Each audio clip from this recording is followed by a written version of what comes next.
My name is Sam Carmel. Um, I'm a recovery services specialist. I work in the intersection of healthcare and harm reduction services. I basically am an interventionist, and I help people who are dealing with addiction find resources, find help, basically just help people get their lives back on track. Um, I also work as a peer counselor. I love that my job gives me flexibility and also allows me to show up as a trans person. Um, where I work, I can really be myself, and that's incredibly powerful for the work that I do with my clients, the work that I do out in the community doing outreach.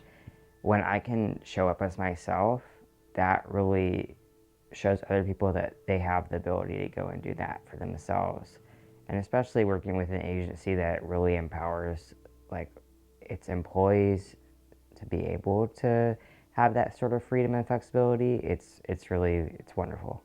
In your personal opinion, what would make it easier to hire TGI people?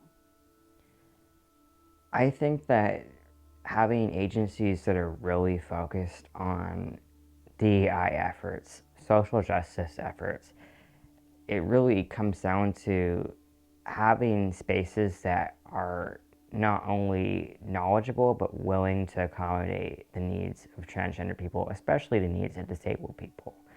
There's a lot of intersections within my community as a transgender person with disability, and having spaces that are more focused on accessibility and also cultural competency is essential for a business to not only thrive but beyond just doing well, like expanding. Like it's really having trans people is a critical part of, I think, any company's culture. It's kind of like if people aren't embracing the fact that there's gender diversity, are they embracing racial diversity? That's like those are the questions I ask. Like, you know, it's really essential for spaces to be focused on bringing in the most diverse candidates they can have, and also like diversity and terms of trans identity and racial equity are so intertwined.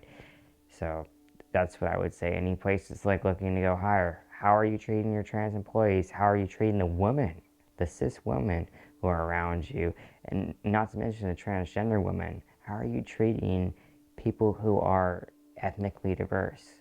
How are you doing that? If a company doesn't have policies in place for these employees that have gender diversity or racial diversity, ethnic diversity, they're obviously not going to succeed. Not in this climate, not in this sort of space here. With everything you said, why do you believe TGI people are an asset to the workplace? I believe that TGI people bring not only life experience that is varied, that is kind of immersive in terms of what the structures of an equity are in just America and the world. I think that TGI people also bring these deep knowledges and wisdoms about what it truly means to be authentic. And any company culture, I believe, is truly looking to represent themselves in a way that's authentic if they're going to be successful.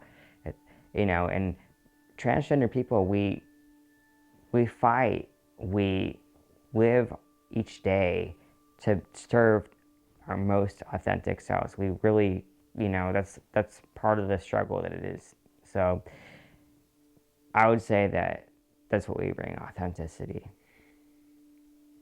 If you had a chance to speak directly to an employer and they're a little hesitant or nervous on hiring a TGI person, what would you say to them?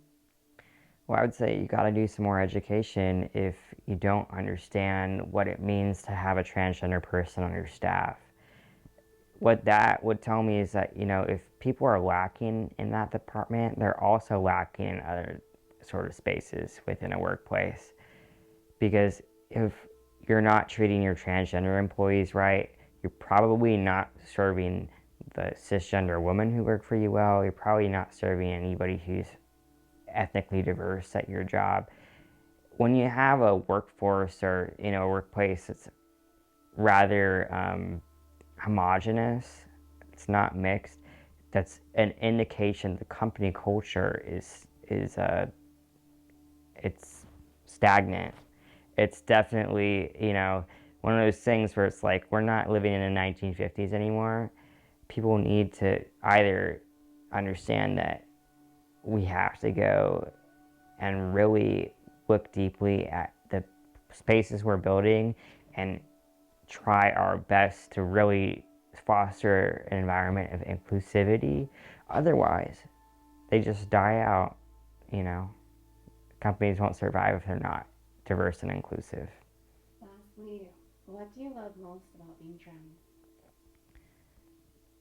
What I love most about being trans is that I get to look fully at the matrix of the possibilities that are in front of me and have this ability to self determine my life. I am not ruled by anybody's decree, anybody's laws, beyond the laws that I have of taking care of people around me, treating people with respect, not hurting anybody that I can help to not hurt. I can really, truly be myself, and it's so powerful to be able to go and take your own life by the reins and not let any sort of social force or structure stop you from truly doing good and positivity to the world. Like, that's what being transgender is. We're waking up the world to this idea that there is something beyond the individual. There's a collective, there's a whole world that is in front of us that we can build together that will be equitable. But it's part of the struggle, it's part of the cross that we bear, and to use a Christian, iconography here. It's a cross we bear.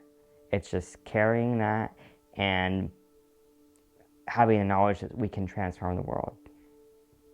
Hi, I'm Sam. I'm a recovery services specialist. I'm also a psychedelic activist, an educator, and an artist. I'm more than just trans.